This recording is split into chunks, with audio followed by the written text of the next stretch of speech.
Assalamualaikum warahmatullahi wabarakatuh. My name is Syafa Balkis binti Syed Ahmad Fauzi. We are from Group 5 and we're going to present the study case of Love Canal disaster. First, we're going to talk about history. Love Canal is a neighborhood in Niagara Falls, New York, US that was the site of the worst environmental disaster involving chemical waste in US history. It is cruel irony that Love Canal was originally meant to be a dream community. That vision belonged to the man for whom the 3-block tract of land on the eastern edge of Niagara Falls was named William T. Love. Love felt by digging a short canal between the upper and lower Niagara River, power could be generated cheaply to fuel the industry and homes of his would-be model city.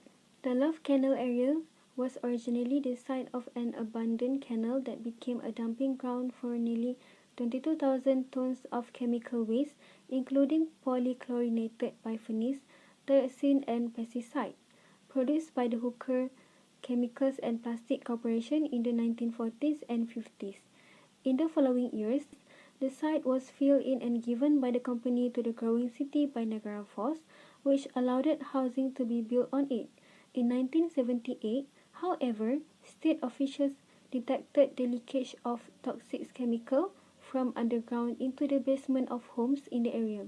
Subsequent investigation established an abnormally high incidence of chromosomal damage to the area residents, presumably caused by their long-term exposure to the toxic chemical waste. Assalamualaikum warahmatullahi wabarakatuh. My name is Nur Syazwani binti Ismail and now I will presenting about chronology of Love Canal disaster.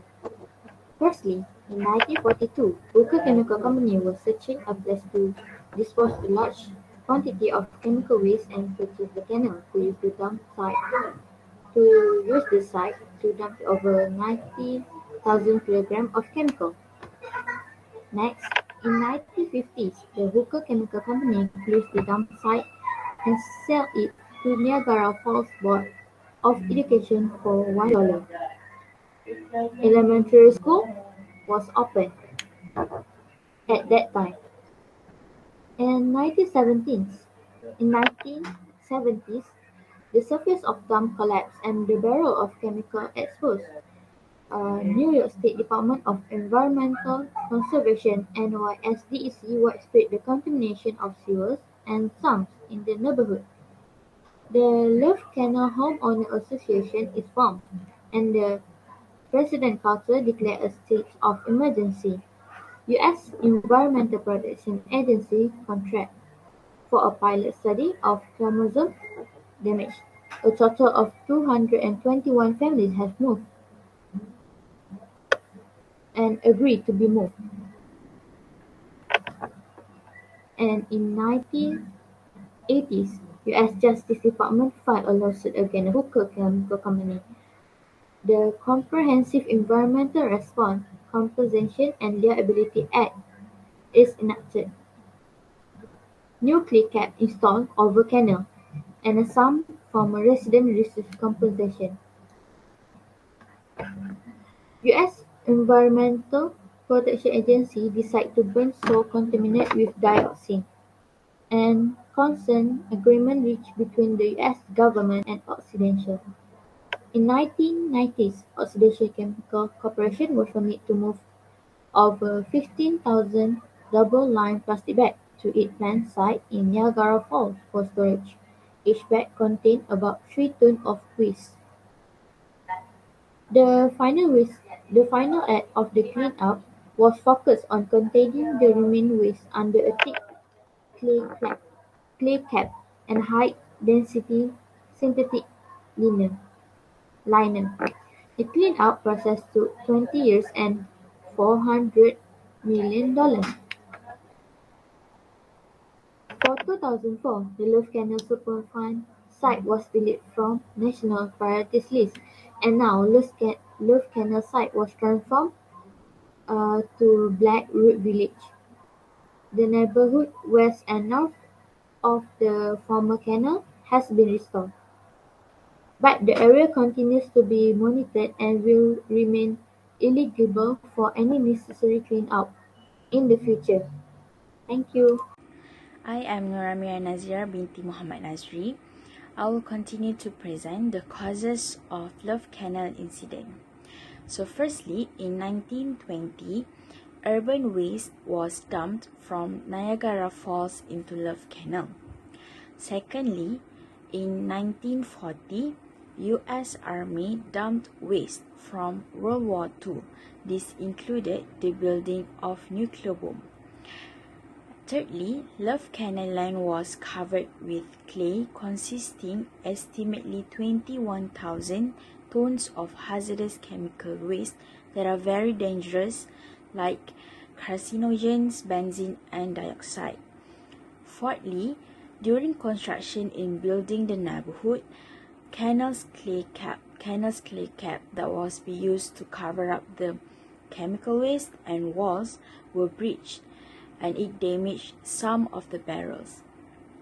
Fifthly, consecutive winter raised the water table, which leads to leach into basement and yards of neighborhood residents, playground, and elementary school.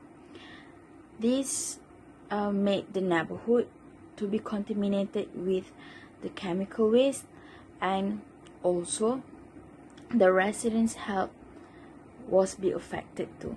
Assalamualaikum warahmatullahi wabarakatuh. My name is Nur Amira Maisara binti Ali, and I will present the health effect of the Love Canal disaster, which is a toxic tragedy.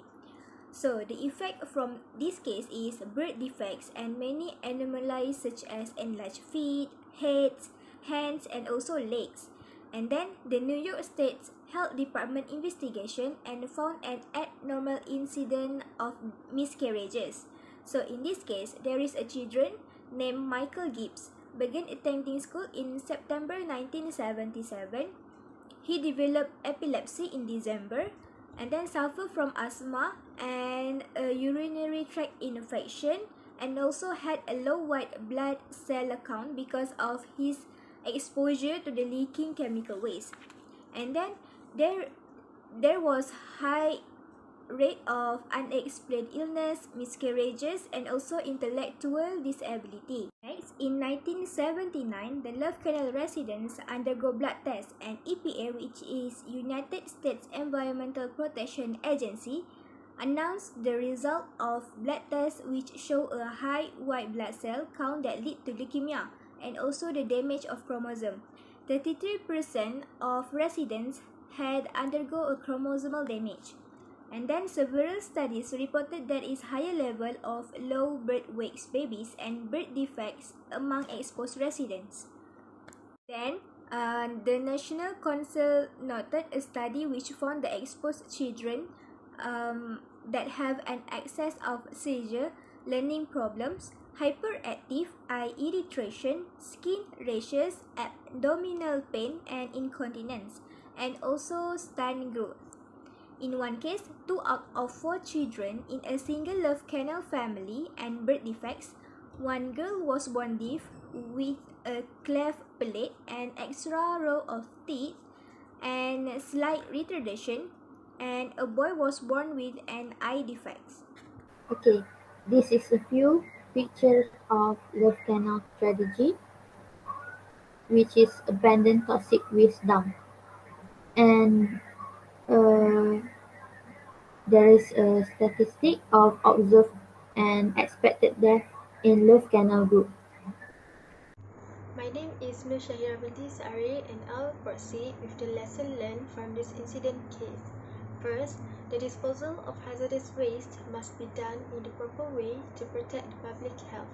Second, proper leachate collection, treatment systems, adequate lining, and cover systems shall be provided for the hazardous landfill sites.